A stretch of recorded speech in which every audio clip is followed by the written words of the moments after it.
until the will of the electorate is respected, Nigeria will never have a good leadership.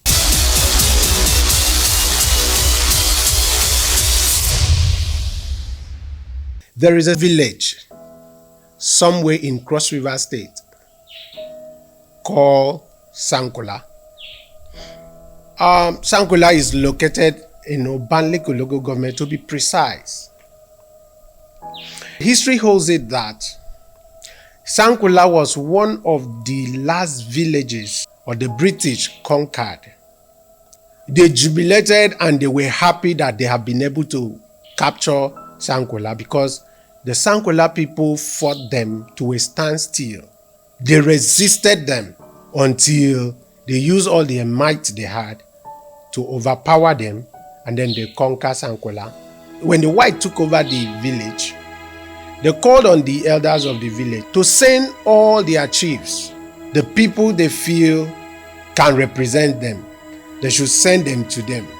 They don't know what the white man wants to do to them. So they now sat down and they said, if we send our noblemen to these white men, we don't know what these white men will do to them. If we send our chiefs to these white men, I don't know what these white men will do to them. And they agreed that they are going to send nobodies. They are going to send people that are worthless in the society. They are going to send people that if they die, they will not feel it. In fact, one of the persons they sent to the white men was not even from that village. He was in exile. So he killed somebody in his own village. And so his village banned him. And then he ran to Sankola to take refuge. So the Sankola people now said, this man doesn't have, there's no need for this man. Even though he dies, his village will not complain. So here is going to be a waste of time for us. So rather, let's send this kind of people. So the elders came together and picked people that were worthless, people that were troublesome in the village, people that they knew if they died is not going to be important to them. And they sent them to the white men. And so the white men now looked at them and said, are these your chiefs? They said yes. And so the white men said, okay, no problem. The white men now made those people they sent as nobody, the white men now made them warrant chiefs and then sent them back to the village. Now, this is where my story began to be very interesting.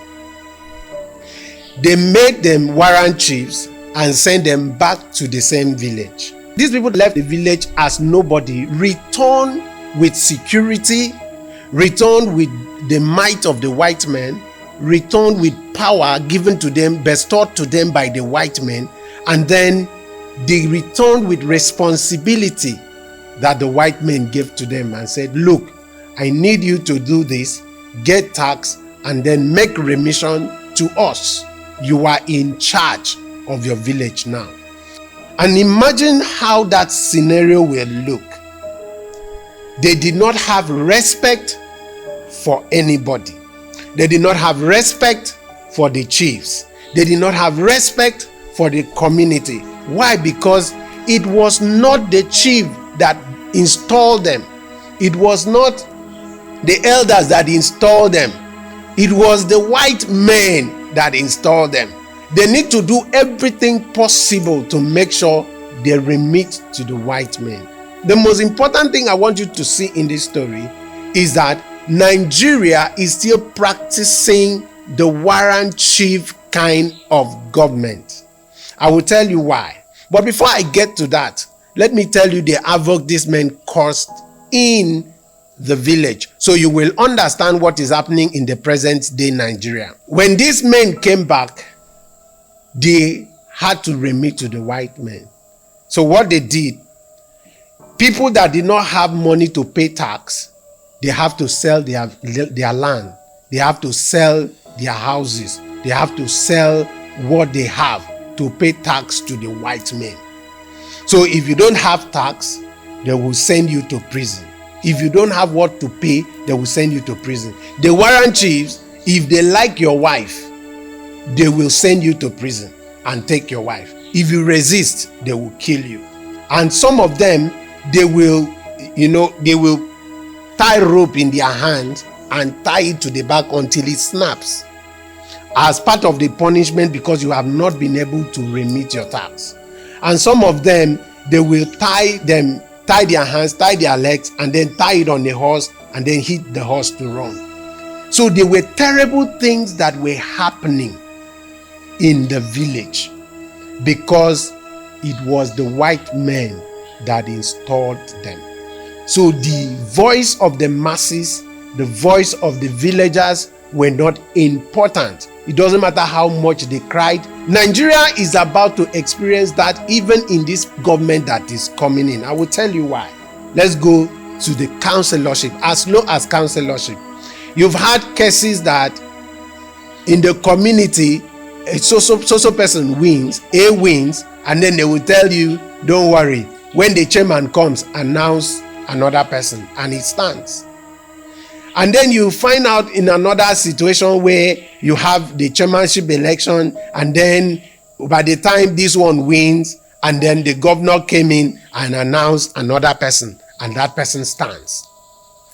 Also in the state level, you have situations where A will win, and then they will tell you, we are waiting for the results from Abuja, and Abuja will announce B, and B will become the governor. And if you don't like it, you go to court. Now, you also have situations in the national where you know clearly that this person won the election, but INEC will announce another person. Now, let me explain this. Until the will of the people, the electorate, is respected, Nigeria will never have a good leadership. They will never. Because you know why? They will actually work for their master. Whoever installed them are the people they will work for. So it doesn't matter how much you cry. It doesn't matter how much you get angry. It doesn't matter how much things are difficult. It doesn't matter how much things are hard with you. They will not hear your voice. Now, before I continue, listen to what the president-elect said. I know many did not vote for me, and you are disappointed that your candidate is not where I stand now. Interestingly, this kind of person cannot hear your cry. Did you hear what he said?